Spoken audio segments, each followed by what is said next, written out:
Hi, it's Heather from Sister Stand Strong here. Hi, welcome back to the Bootstrap Business Blueprint. So today we're going to be talking about busting the biggest myth that will keep you playing small and broke. And this one is a biggie. Social media is not sales. Now, the reason I'm talking about this is because, oh my goodness, if you're spending hours on social media, you've got loads of likes and followers, but you've got little cash in the bank because of low sales, then today I really want you to listen up to this one, because this is one of the biggest myths and misconceptions for small business owners. And it is the fact that they believe that social media is a sales tool, and really it is not. It is a PR tool. Now, the difference is that PR comes at the back end of your business and sales is that essential bit at the front end, because if you don't have the sales coming in, if you're not selling, then you haven't got a business basically. So PR is all about awareness and education and changing perceptions about things. Sales is very, very different animal. So anyone can like, follow and share your social media content, as I've said before, but it doesn't mean to say that they have the ability or the need or the want to buy from you. This is vanity marketing at its best. And the reason I touch upon this is because of all the business owners that I speak to on a regular basis. This comes up so often in conversations. They're absolutely exhausted because they're spending hours and hours on social media believing that they're going to get sales, and they're not. And so this is the reason. And the reason I can talk with authority about the PR thing is because that's where I started out 30 odd years ago. So I really understand public relations, and I understand that social media is the new PR. So PR equals education, sales equals revenue. So PR is about building awareness, is about educating a market, and it's a very, very soft sell. In fact, it's almost non-existent because its purpose is not to do that. Social media is the new PR. So sales is very different. As I said, it has a different intention to it. It's about solving someone's problem right now in this moment.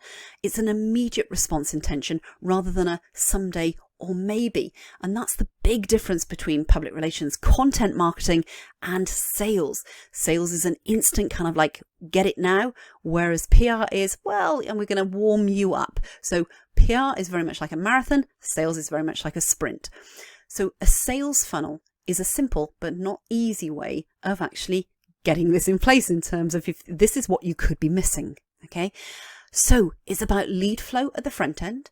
It's about a landing page in the middle for products or services, and then prompts, incentives to buy right now. That's that middle section, as well as social proof about scarcity, reassurances, and guarantees. And of course, for the people that don't buy now, you've got the email marketing at the back end. So a sales funnel is very, very simple. It's not easy, as I said, but it's a very simple process. Just those three elements. So if you're missing those things, that's why you're not getting the sales that you really deserve.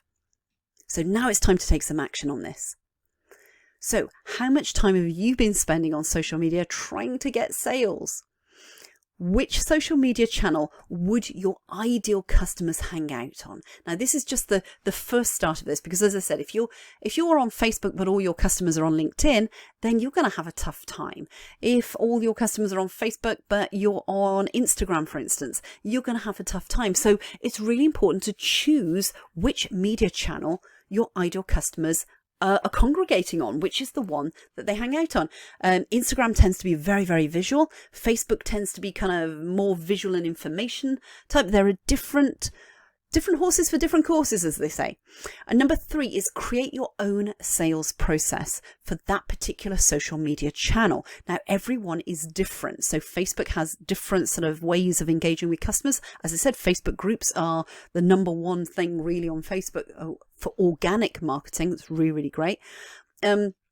There are different ways of engaging with the markets on different channels. So what is your intention and what is your strategy? And then by sticking to a time limit when you're on that platform, you're going to have more peace of mind and more sanity for that matter. So this is about discipline to do with social media. What I'm not saying is don't go on social media. That's not what I'm saying. I'm saying utilize social media as a sales process. Bring in the sales processes rather than the content marketing stuff that you're perhaps doing right now. So a top tip is make it easy for your customers to buy from you. Ask really great questions to your audience. Who hasn't seen my free and quiz video, etc. about how to do X without doing Y? Okay. So you fill in the gaps, obviously, on that one.